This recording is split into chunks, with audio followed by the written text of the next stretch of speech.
Hello, something a bit different today in terms of it's very much a sort of toy beginner basic indoor quad, and I don't normally look at these, but this was so cheap. It's currently at like $15. It's on offer, but I've never seen the price rise that high before, and it's so cheap I thought let's have a look, see what the current sort of toy range for flying indoors is like. And this has things like altitude hold, it has headless mode, it's not too small, and thus the controller is not teeny tiny, although not big either. And it's one of the ways you might want to get into flying. My preferred way, if you like, is spend some time in a sim, get yourself a decent 5-inch quad, start it up gentle and learn how to fly it. But that includes having an outdoor area. When it's raining, as it seems to be all the time, or very windy here, then it's a bit of a problem. So one of the other ways you can test it out is just not spend much money, have a bit of a go, see if you can learn indoors. And although this isn't like FPV stuff or acro stuff, it's great for learning that first muscle memory, basically getting instinctive about moving the control in a certain way when you're orientating against each other. Not FPV, no camera or anything, this is purely a line of flight, but I thought let's check it out, see what it is. So in the box, get some instructions, get some lovely plastic packaging. This is the little quad. It's not huge, but it's not too super tiny. It's got some prop protectors here. This is how the battery fits on, like so. This is the remote. It's not super small. It's got some movement there in the thumbsticks. It's got all sorts of buttons to do various things. It's got some trim switches and stuff on it. We'll have a look at that later. Get this little box, and in that little box is a spare battery. This is the 2 battery version for a whopping $15. You can get a single battery version for even cheaper, but 2 batteries is pretty good. Says it gives about 8 minutes of flight time. We'll see. Little bag in which is, it's a mix of stuff actually. We got spare props, a tiny screwdriver, presumably to take those off, and a USB charging cable for charging up the batteries. I'm just going to go ahead, charge this up, have a quick read through the manual, which I don't think there's too much to it, and see how it flies in my house, because outside today is windy and a bit horrible. So yeah, let's see how it goes. As far as battery charging goes, each the battery has its own USB socket. Just plug it in there, and when the light comes on it's charging, and when the light goes off it's charged. Takes about 60 minutes. For the radio you will need to find yourself 3 AAA batteries. So one of the batteries has done faster than I expected, so I'm going to go ahead and try it out. So I'm going to turn this guy on, turn this on, and it says do that.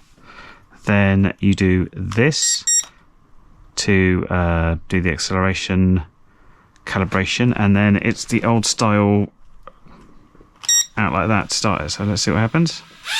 Oh, it wants to fly a little bit towards me. So there are trim switches here. Just going to go forwards. Over there. A little bit left. Just staying still. Yeah. Oh, look at that. Hands off hover. That's pretty good. So what have we got? Well, we can obviously just fly it around. Very easy to handle because it's holding its altitude so well. I don't know if it's going to do it perfectly over all surfaces, and there's going to be a bit of drift, but this is pretty good. On this button is a flip. If I press that, it does stuff like that, and if I press it again, go backwards, it does a little flippy flip. Let me land it. I'll see if this one-touch takeoff and landing thing works. So if I bring it down, and I think it's this button, it's up. Where's it going to stop? And let's try landing. Oh, hang on, it's moving a bit. Landing. So on this one you've got the speed. At the moment, I'm taking it to slow speed. We'll press this button. That's a bit faster, and faster still, yeah. And then back to slow. That's quite nice. So on a small route, I mean, I wouldn't really consider flying in a room this big because it is a bit small. You can easily keep the speed slow. This is still a bit small though. Go somewhere bigger than this. It's not too bad in far of like the drift. I mean, you've got the trims to. I don't know why it's got those headlights. That's a bit weird, but it's doing okay. Generally, what happens is as accelerometers bounce around and move about, they can drift a little bit, and this is going a bit. But I have to say that the height hold's really good. I'm just letting it fly on its own here, and it's It's really nice, really stable. I mean, I can't get up any proper speed or do many coordinated turns, but you know, you can certainly practice. If it wasn't for the fact it's almost blinding me, you do some good practice nose in, because it's so easy. It just stays there. I mean, it's not like real flying where you have to, of course, adjust the throttle all the time, but easy beginner stuff. Your younger child, I mean, not too young obviously, but someone who's not old enough to get outside and start ripping, this is something that's going to teach a lot of muscle memory, like which way am I moving, which way to move your thumbs when you wanted to go forwards and backwards and turn around, and then what happens when it turns around, what you do, and stuff like that. It's got some guards here, so let's just try bumping into something. Bump, that's not bad, is it? Yeah. Once the other battery gets charged, I will take this downstairs, bit more room, fly around a little bit more, maybe take it outside in the garden if it's not too nasty. But yeah, I mean, for the price, I've just come back from holiday and I was paying more for a cocktail than this. Admittedly, they were expensive cocktails, but it's so cheap. It's almost a throwaway price. It doesn't really matter. It just it just works quite well. Brilliant. I'm going to take this for a bit more of a fly downstairs now. A little bit more room. See what we can do. Well, the other battery's finished charging, so let's try a bit more space. I've got a bit more space that way, not so much in width, but let's see how it feels. I mean, even on slow speed inside the house, it's not too slow. You can tell orientation very well because of the fact those bright lights really do something. That's in fast mode now. Let's see how fast it is. That's the wrong that's the wrong stick. I can't remember how to fly. Whoa, he's going for it. Oh, that's handy. When you stop it, you don't have to stop it. You can see I'm just taking my hands off and it basically comes to a stop. So that's pretty good. That's very beginner friendly. Yeah. Ooh, can't see where I am. There I am. Is it gonna get me? No, it stopped. That's pretty nice actually. Let's see if number 2 is a bit more applicable. Yeah, speed number 2.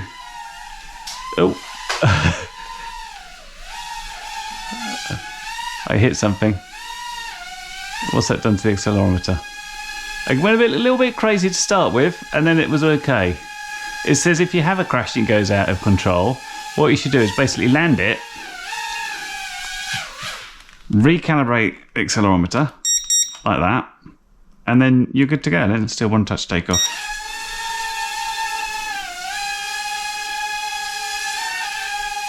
Oh, that's interesting.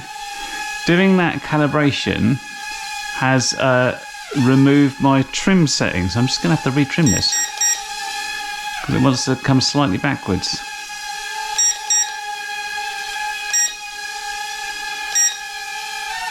That's a bit of a pain. Okay, so good now.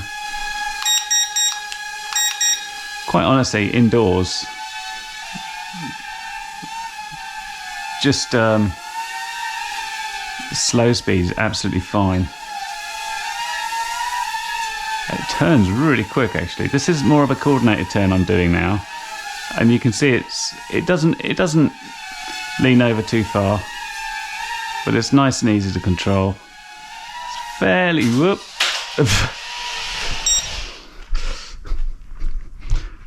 I was saying it's fairly easy to see from a distance, and then I crashed into something, and we got one prop come off. These are just push props yet again, so. Well, we want to see how it was in a crash. Let's find out. Everything else looks good. Yeah, it looks happy.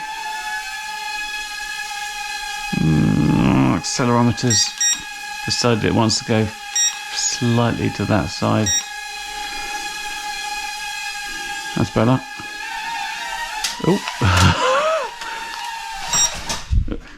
I'm determined to crash it.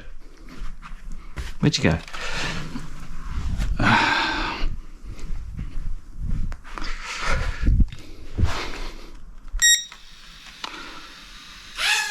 Well, we've got a little flashing light now, which I think means it's getting slightly down in battery. Yeah. So flashing light, let's land it, let's put a new battery in. I would call it a bit windy out here, but let's see what happens, just for fun.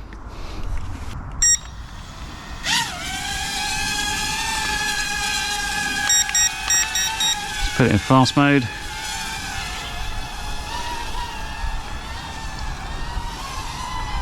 Well, it's fast to turn.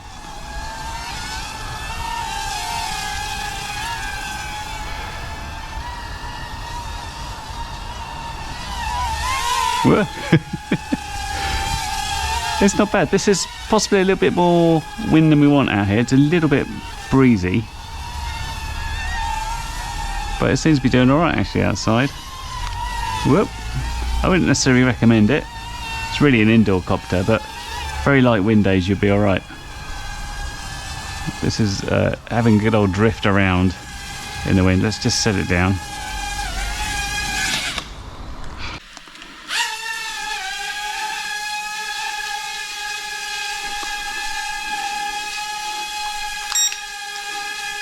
Back into slow mode. Whoop. Yours pretty quickly actually. The sticks, although it's, you know, it's very much a toy controller, it is proportional. You can do a nice slow turn or you can go all the way. And of course, by combining the sort of slow and fast speeds, it's quite controllable. Whoop.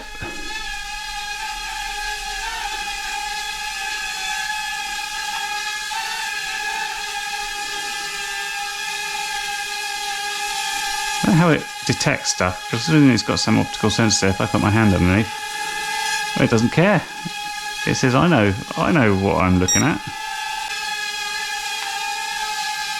I'm still not very good, even with the benefit of altitude hold. I can easily mix up my left and right when I'm nose in.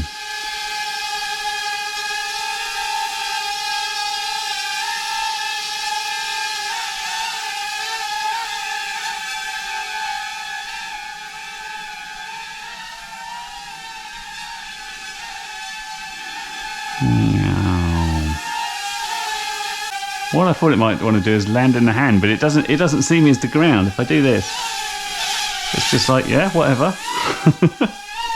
Let's use a one-touch landing. Here we go. Fun. Well, that was quite good fun to fly. Now, obviously, if you're already into FPV and you were flying in the house, you'd get something like a Whoop and you'd FPV it and stuff like that. So this isn't for people who are already flying. This is for people that want to just touch their toe in just a little touch. Or perhaps for smaller kids, you want to get something for them instead of building all the way up. They can fly in the house fairly safely, and it can bash into stuff. I'd say the only thing with when you do crash this is it can take a little while to figure out it's crashed. So get ready to disarm on the sticks if you can. I mean, it works out eventually, but it seems fairly crash resistant as well. You know, I went into some walls and floors and things, and one prop popped off, but the rest was fine. The thing I've realised I forgot to test as well was headless mode. Headless mode is when you can put it in any direction, and if you just pull back on the stick, it'll come back towards you no matter what the orientation. Which is quite useful, but this is so easy to learn orientation because you just take your hands off and it pretty much will just stop and hold itself there. A little bit of a pain there with the trimming. You do have to trim, and if you recalibrate the accelerometer, the trim is lost, so you have to do that again. But it's $15 for this and 2 batteries, so it's really hard to go wrong. If you want to check this out, there's going to be a link down below. This has been the review of the Eachine E61. Comes with all these bits, and I hope it was helpful. I will see you in the next video. For now, bye. Well, you've made it to the end of the video, so thanks once again for watching. If you like what you saw, then please consider subscribing, and if you really like what you saw, then be sure to check out the link to my blog for a variety of ways in which you can help support this channel.